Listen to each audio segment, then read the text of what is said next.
સુરતમાં ધૂમધામથી બાબા સાહેબ આંબેડકરની જયંતિની ઉજવણી કરવામાં આવી. સુરતમાં ધૂમધામથી બાબા સાહેબ આંબેડકરની જયંતિની ઉજવણી કરવામાં આવી. સમગ્ર દેશમાં આજે ડૉક્ટર બાબા સાહેબ આંબેડકરની 134મી જન્મજયંતિ શ્રદ્ધા અને ઉલ્લાસ સાથે ઉજવાઈ રહી છે. દેશના બંધારણના ઘડવૈયા, મહાન સમાજ સુધારક અને દલિત હિતેચ્છુ ડૉક્ટર આંબેડકરની યાદીમાં સુરતમાં પણ વિવિધ કાર્યક્રમ યોજાયા હતા.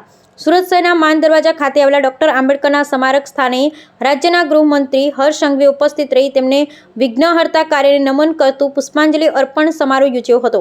શહેરના અગ્રણીઓ, સામાજિક કાર્યકરો અને સામાન્ય નાગરિકોએ પણ મોટી સંખ્યામાં ઉપસ્થિત રહી શ્રદ્ધાંજલિ અર્પણ કરી. આ અવસરે ગૃહમંત્રી હર્ષ સંઘવીએ જણાવ્યું હતું કે બાબા સાહેબ આંબેડકર જે બંધારણે આપ્યું તે આજે પણ દેશના લોકશાહીનું સૌથી મજબૂત પાયાનું કામ કરે છે.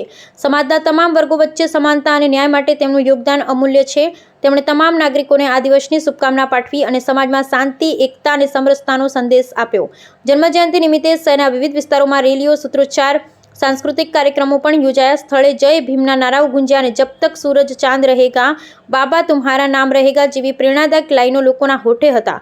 આ અવસરે વિવિધ સમાજસેવી સંસ્થાઓએ પણ ડૉક્ટર આંબેડકરની વિચારધારાને યાદ કરી ભવિષ્યની પેઢીઓને તેમના માર્ગ પર ચાલવા માટે પ્રેરણા આપતી પ્રવૃત્તિઓને યોજી. આજે સમગ્ર સુરત શહેરમાં એક અનોખો ઉત્સાહ જોવા મળ્યો અને તમામ સમાજો તરફથી સંકલ્પ લેવાયો કે સમાજમાં સમાનતા, ભાઈચારા અને બંધુત્વનું વાતાવરણ જળવાઈ રહે. Bureau report, Sunil Ganjawala.